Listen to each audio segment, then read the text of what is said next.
Ladies, gentlemen, and Nephilim of all ages, the Diablo 4 beta is almost upon us, and for anyone interested in this game, there are of course loads of questions. Of course, the game has been in development for years, and little bits of information have been dripping through the pipeline one tiny bit at a time, but this is the first time that the game will be properly available to the public, and so I thought it was the right time to talk about the things that you should know diving into it for the first time.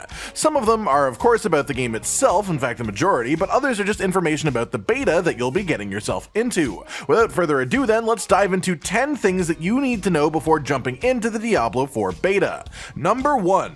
Beta periods and details, and this bit here is important because it defines your experience as a whole before we even get into the more nitty-gritty side of things. Diablo 4's beta will be split into 2 weekend time periods, the first of which runs from March 17th at 9 AM Pacific time until March 20th at 12 PM Pacific time. This beta is only available for people who have pre-ordered the game, and it's been labeled by Blizzard as essentially an early access to the open beta, which is sort of a really funny term, but it makes sense for this situation. The second beta weekend, though, is the week afterwards, from March 24th at 9 AM Pacific time until March 27th at 12 PM Pacific time. As well, aside from the fact that you do not have to pay to enter the second beta, there is another very major difference. I know a number of people who have considered buying the game ahead of time simply for this extra beta period, for no other reason than having this extra beta period. But for starters, it's worth considering that there is a free-to-everyone open beta weekend as well the week after, but arguably more importantly, the early access beta weekend coming up actually only has 3 of the 5 classes available as well,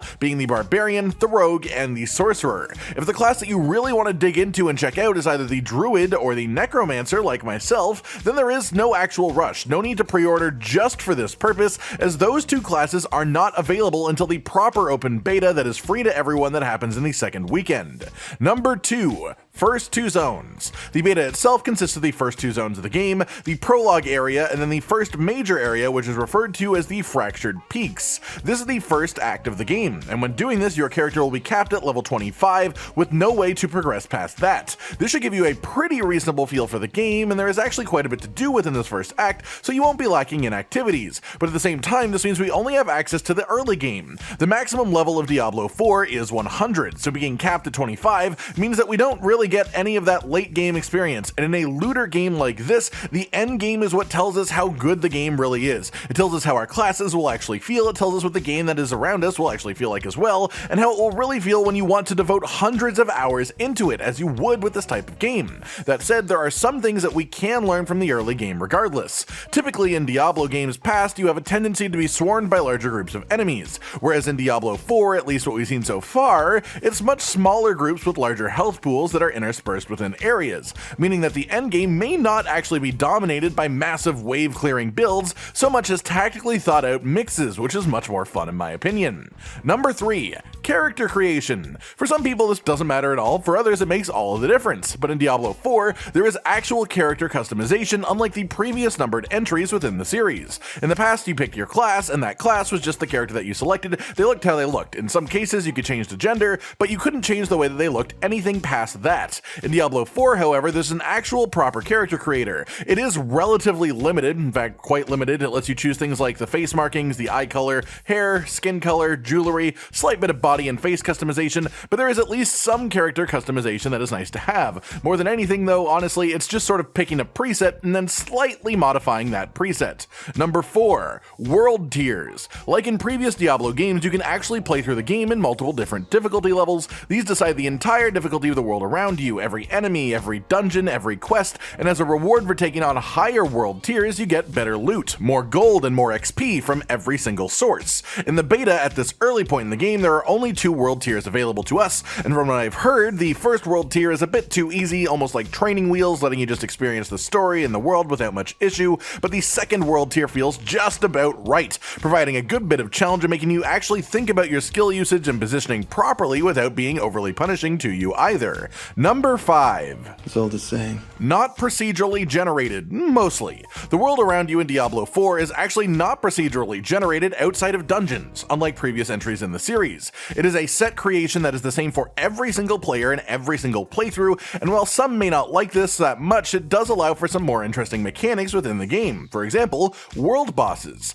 In the beta there will be one world boss known as Ashava. This creature will spawn at various times in the first beta weekend and also the second beta weekend, and these are the times here. And while in the area for the world boss, not only will you see your own co-op party if you form one, but you will also see loads of other players that aren't in your party who are in their own world, ready to take on this creature too. The reason you can see these other players is because of our next entry, number 6, dynamic matchmaking. In the world of Diablo 4, you will come across other players whether you are in a party with them or not. The developers have stated that they will try to keep this somewhat limited so it doesn't negatively affect your quest or change the feel of the world, but essentially they want the towns and cities to feel actually populated by humans and busy, and out in the wilds they want you to just come across each other on occasion, not constantly but just once in a while, just enough to know that you aren't totally alone in the world. When you see these players, you can join a party with them, as generally they'll be completing the same objectives as you, but you can also just choose to totally ignore them. We won't really know until launch just how intrusive this system will be, but it's also a sort of a requirement to make things like those world bosses function properly, so it is interesting to have nonetheless.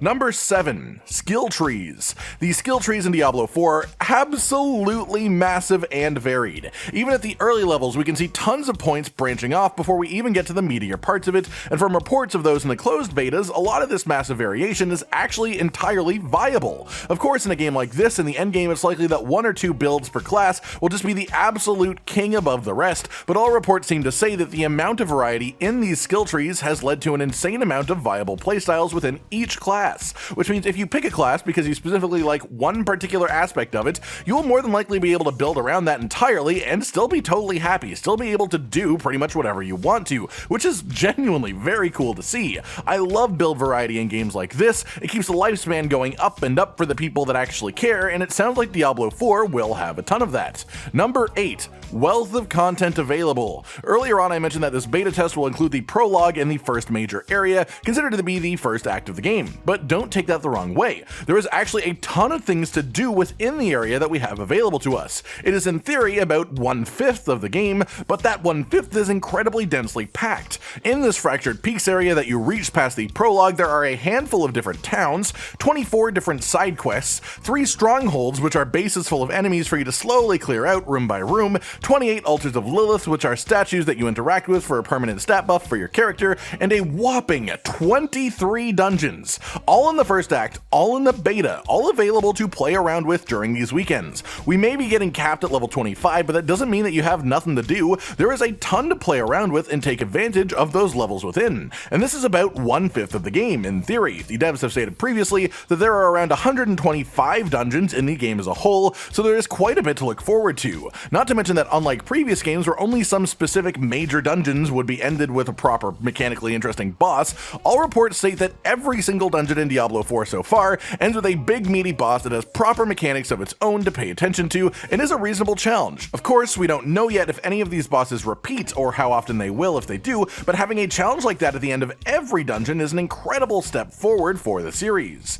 Number 9, story and world feel. If you've played previous Diablo games, you probably have an expectation of what Diablo 4 is going to be like as far as its story and the way that the world presents itself, but this game has actually decided to deviate just a bit. Not in a bad way or a particularly drastic way either, but this game is just notably darker than previous entries. Of course, Diablo 3, Diablo 2, Diablo 1, they were all pretty dark games, but this game is darker than that. Yes, of course, visually speaking, it is obviously darker as well, but I mean the story itself and the individual lives of the people within this world. This world as a whole is just quite a bit darker than the previous games. Rather than focusing on the effect that demons have had on humans or the effect that the wars between the angels can have on humans, we are now getting the much grittier side of seeing what humans themselves will do to each other when thrust into this world of angels and demons in permanent conflict. The world may surprise you, but it is quite interesting to see these differences from previous iterations as a sort of growth for the series. Number 10,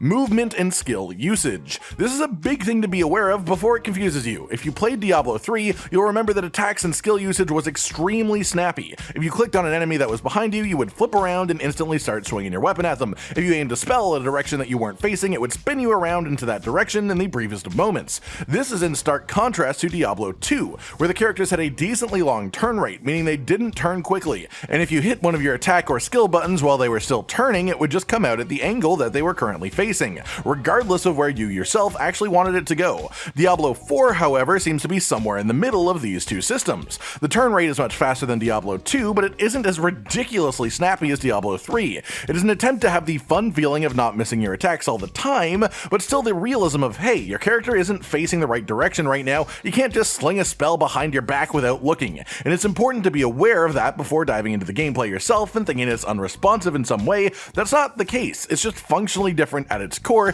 and you have to pay attention to this mechanic. And that's it everyone, 10 things that I think you need to know before diving into the beta for Diablo 4. Of course, if you know of any more things that can help other players out, feel free to leave them down in the comments and help each other. I hope you all enjoy your beta experiences, whether you have early access to it this weekend, or if you're just waiting for the free beta open to all next week. Like if you like the video, subscribe and hit the notification bell for more, and most importantly, ladies and gentlemen, until next time, stay sweet. Josh, Cotton, and Hollow with the videos, dropping the humor like a hammer on your tippy toes, bringing entertainment on a daily arrangement to take our insanity and turn it into entertainment. Yes, I said entertainment twice, to reiterate that it is nice to look into your faces on a mostly daily basis when you let us in your homes to make the whole world a stage. Goodbye.